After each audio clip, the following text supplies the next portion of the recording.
Hello, everybody, and welcome to the Where Are They Going podcast, episode 3, with the highly requested Tyler McLain. Tyler, say what up. What's up, everybody? All right, so let's just jump into these questions like we always do. When did you start playing baseball? I first started probably when I was 5. Played t-ball. I mean, my parents tried to get me into soccer, but I fell in love with baseball at a very early age.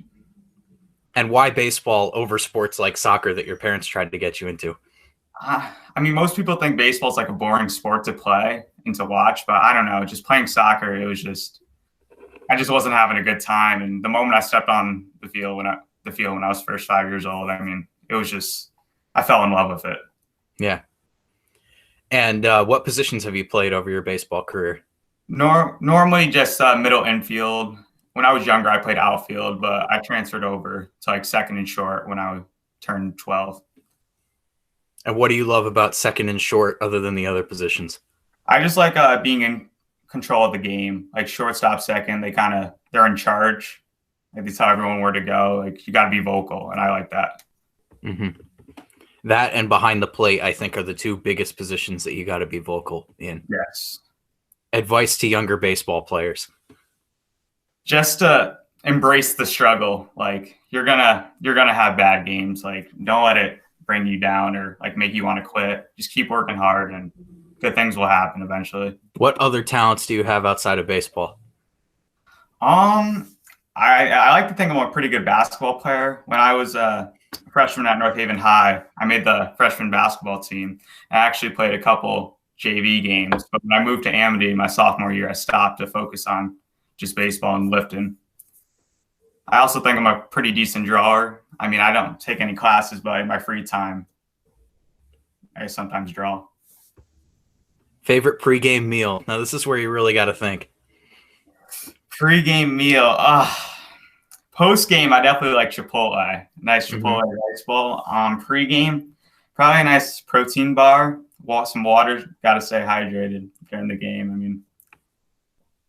For sure. If you've ever heard Amity's assistant coach, Coach Moss, talk all the time, the number one thing he mentions is water every single day. Yeah, water's definitely key in any sport, I feel. What is the go-to pregame music? Pregame, it's got to be some rap. I mean, recently, Little Baby, Travis Scott, Drake. They're definitely in my playlist. Sometimes I listen to country music. Depends on the mood I'm in now. What about post-game? What's the post-game music? Post-game, if it's a win, it's definitely some hype music.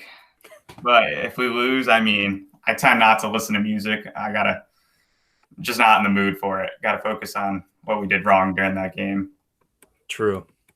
Any pregame superstitions? I like to wear the same color socks, like my white Nike socks. Like I don't like every time my mom sometimes when she makes like my uniform for me, she puts these black socks out, and I'm like, Mom, you can't be doing that. Like I need my white socks. Like I don't know. I've been doing this ever since I was young.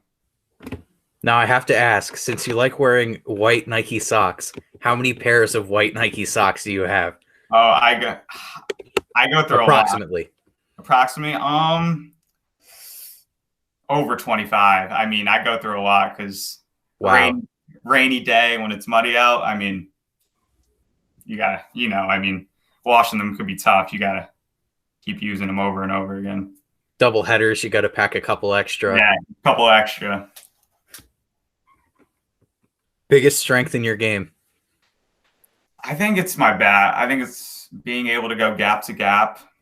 Over this past year, I've been hitting for more power now, so I think it's definitely brought me to the next level. Biggest weakness in your game?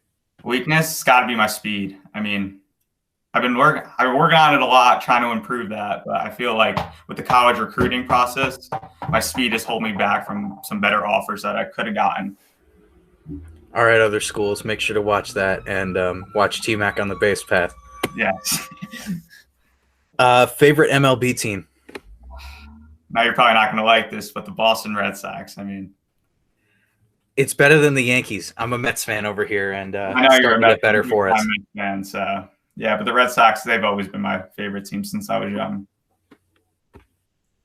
What MLB players do you model your game after? Probably the big one is Dustin Pedroia. I mean, I've worn his number 15 since I was little. I love his passion for the game. Like he's an undersized baseball player, and I think I am too. So I try to model my game off of him the most. Favorite moment playing baseball? It's tough. Top of my head, it was probably 12U playoffs semifinal against Trumbull. I hit a game tying home run, and then in the seventh, I hit a 2-run go ahead home run. And then we ended up winning the semifinal game. Wow. Yeah, That's a story right there. Yeah, it was cool. You better have been in the newspaper the day after that.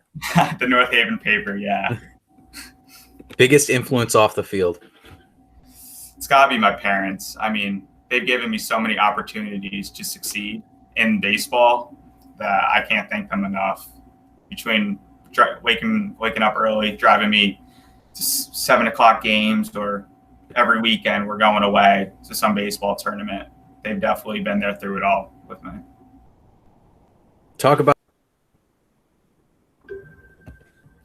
So take me through the college decision process, Tyler. Why did you choose where you chose? So my college decision process was actually pretty crazy. I thought I was going to have a junior season, but due to COVID, that kind of all got messed up. So once our season officially got canceled, I started to reach out to a bunch of Division III schools in New England. And I actually got a bunch of feedback from them.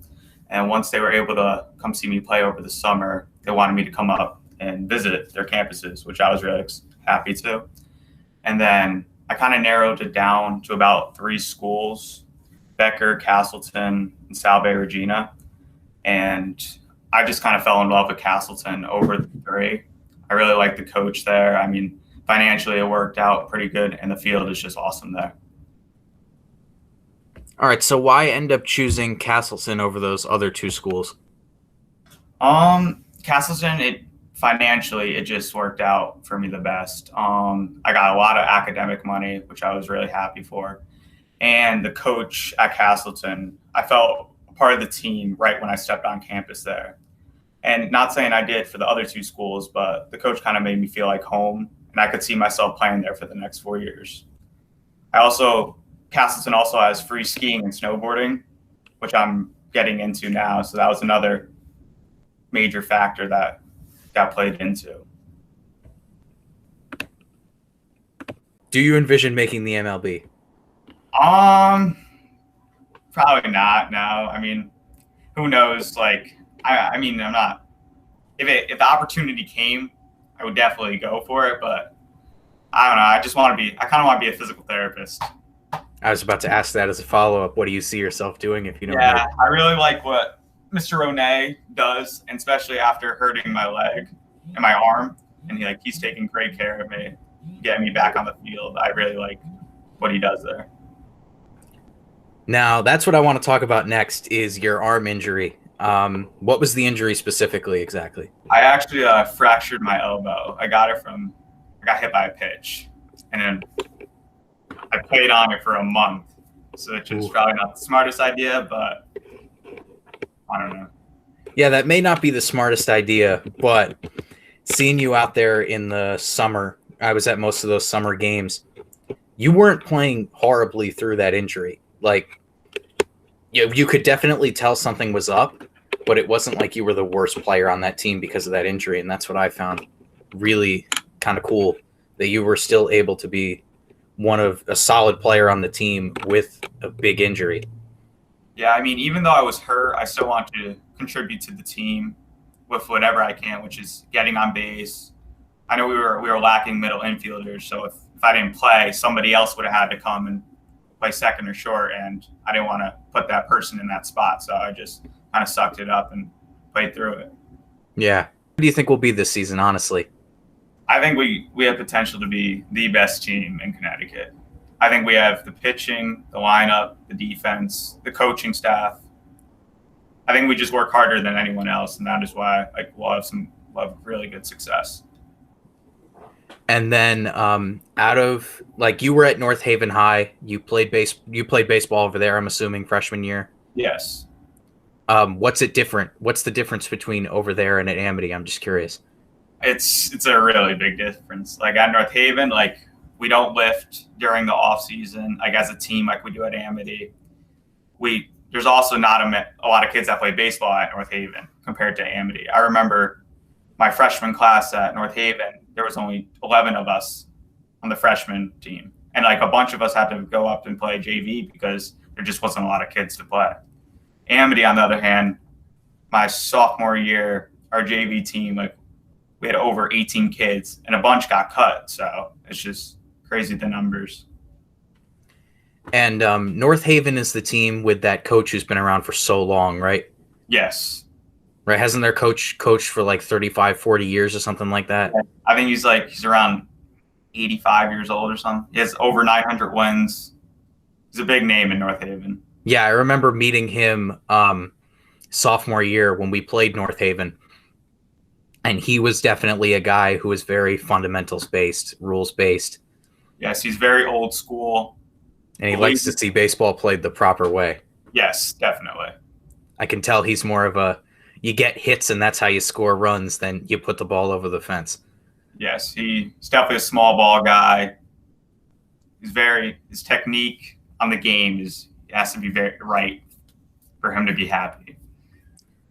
Now, how do your like after school activities other than baseball, if you have any, affect your baseball like career? After school, I mean, if I'm not playing baseball or at baseball practice, I'm usually lifting or practicing with my dad or some of my teammates. Like we would go to Old Tavern Fields. If it's nice out now, obviously now it's kind of cold, but I still try to stay busy. And then with school, that's obviously first priority. So I make sure that's done before anything else. For sure, for sure. Do you have anybody who you want to see on this series next? I definitely would love to see Juju on this series. I feel like he would do really well. And I'm sure you would have some great questions for him. Any other names besides Julian Stevens who you'd want to see on this series? Bash, definitely. Renani, I'm sure you could get on. Crow. Luke Hauser, maybe. Mm-hmm. That summer team and the fall ball team were really fun for me to watch because you guys were just a good group. And I was just thinking about like, because I'm not trying to discredit the coaches from summer and fall, but Coach Coppola and those guys are just a different breed. Yes, and I agree 100%. And I was looking at your team and I was like, once this team gets to Coach Coppola and Roddick and Moss, I was trying to think about what they would do with these players and looking at guys like Luke Hauser and Caleb Marson and Jacob Crow, even a little bit, Jacob Silbert, those guys who are incredibly fast. Coach Coppola is, I'd say, one of the most aggressive base runners in the state. And that's not saying that he makes bad reads. It's saying that he really believes his two philosophies that I've seen throughout hitting are really good base running and executing good bunts. Yeah. And scrappy baseball is what Amity plays. And with those kids, our class is just so fast that I can see it being just such a great tool for him. Yeah, I know, like in the fall, we could not wait until spring. And they have Coach Coppola, Coach Roddick, and Coach Moss coach us because we know like we'll just be 100 times better once they coach us again. And I want you to talk a little bit more about missing that junior season and what it did for you. I was devastated. Like I was really excited for it. Like I thought we had a pretty good. I mean, not as good as a team as we would have this year, but I still thought we could have gone far in the tournament. And like once that got canceled, I mean, I didn't know what to do at first, like because I didn't know if I was even going to have a summer season either. So yeah, I was really excited for that spring team too last year with guys who made it last year, like sophomore year, like Tanner Santos and Will Rocco. I wanted to see how those guys would step up because they were the captains that year. So I wanted to see what those guys would do in the big roles. Yeah, that's all I had. Thanks, T-Mac, for hopping on here. Thanks. And then one last question before you go. How did you get the nickname T-Mac? A lot of people ask me that. It was like in kindergarten at North Haven. My teacher, Mrs. Binkowski, she combined in my name, and then she just said T-Mac, and ever since then, like, I kind of just stuck with it, and it's crazy how it transferred over from North Haven to Amit. Any other nicknames that you go by, or just T-Mac? I think it's just T-Mac, which is all right. Well, this has been episode 3 with Tyler McLain.